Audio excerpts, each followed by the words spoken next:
I've been thinking about a lot about discipline lately. I think for a long time I misunderstood what discipline actually meant because whenever I felt motivated, everything felt easy. Going to gym was easy, working was easier, filming was easier. Even doing the things I know were good for me felt natural. But then there were other days where I knew exactly what I needed to do and I still didn't want to do it. And I think those days taught me more about discipline than motivated ones ever did. For a long time, I think associated actions with feeling ready. I wanted the right mood, the right energy, the right mindset. And whenever those things weren't there, I would tell myself, I'll do it later, or I'll start tomorrow. And sometimes tomorrow actually happened, but sometimes tomorrow just become another tomorrow.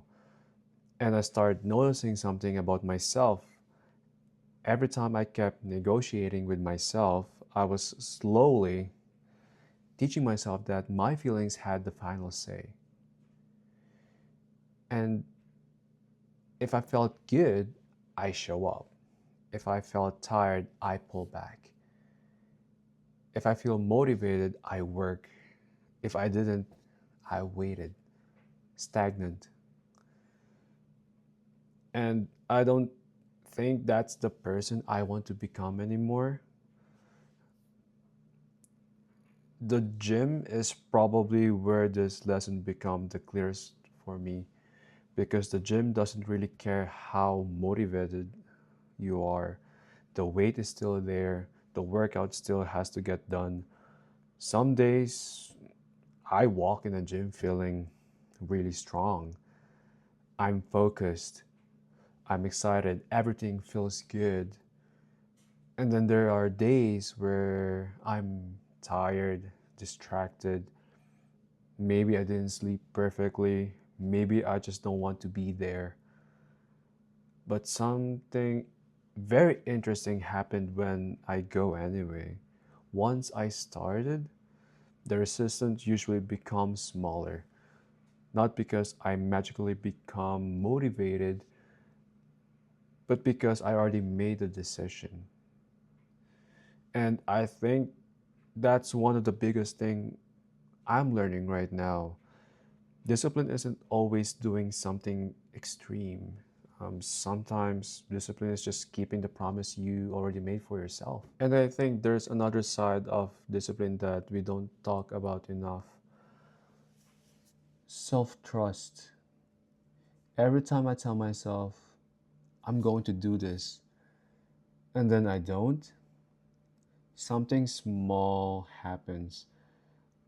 I started trusting my own word a little less, but every time I follow through, even with something small, I built evidence, evidence that I can rely on myself, evidence that when I say something, it actually really matter. I'm actually willing to act like it matters. And I'm starting to realize that confidence isn't only about how you see yourself. Part of confidence comes from knowing that I can trust myself to follow through. And that's really powerful because suddenly discipline isn't just about productivity anymore. It becomes more like identity. Who I'm who am I becoming? And can that version of me trust the decision I make today? So I've been trying to replace one question. Instead of asking, do I feel like doing this? I'm going to start to ask, is this what the person I'm trying to become would do? That question changed things for me because the answer isn't always comfortable. It's not. Sometimes the person I'm becoming goes to the gym anyway. Sometimes He sits down and work. Sometimes he chooses rest because rest is actually what needed. Sometimes he has difficult conversations. Sometimes he stays quiet instead of reacting emotionally. Sometimes he prays before making a decision. It's less about forcing myself and more about trying to act in alignment with who I say I want to become. And I've been thinking about this in my faith too, because following God isn't always going to feel convenient. It's not. There are moments where I know what the right thing is, but emotionally, I want something different. And I'm learning that faith isn't just about feeling close to God when everything is going well. Sometimes faith looks like obedience before clarity. Sometimes it's trusting God when I don't fully understand what He's doing, like these days. And sometimes it's choosing not to react immediately. Sometimes it's letting go of something I'm trying too hard to control.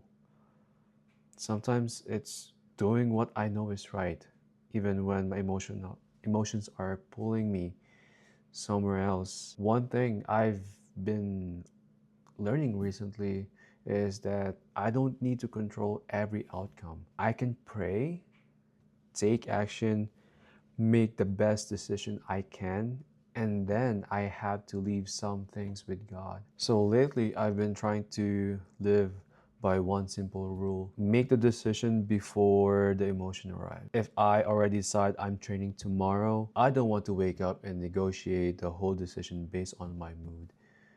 If I schedule time to work, I work. If I said I'm going to film, I film. Obviously, like life happens. But sometimes plans need to change. Sometimes rest is the right decision. I don't want to discipline to become a punishment, but I also don't want every uncomfortable feeling to become a reason to stop.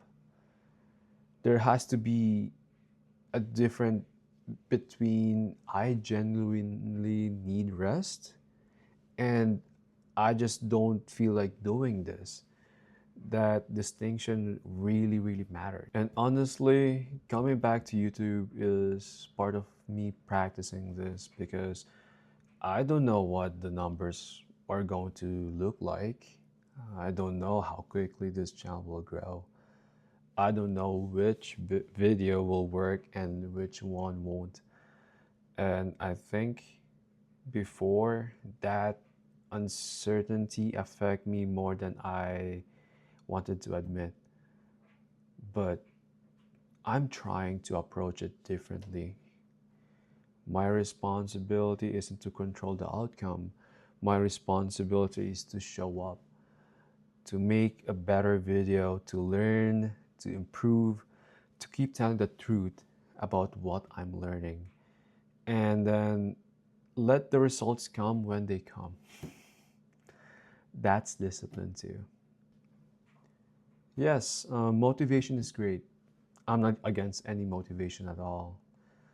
When it's there, use it. But motivation is only temporary. And if I only move when I feel motivated, then eventually I'm going to stop moving.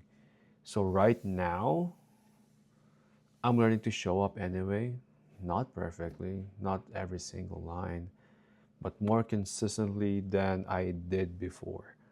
Because every time I kept one of those small promises, I'm becoming a little more like the person I wanted to be. So, motivation comes and goes, but discipline will last.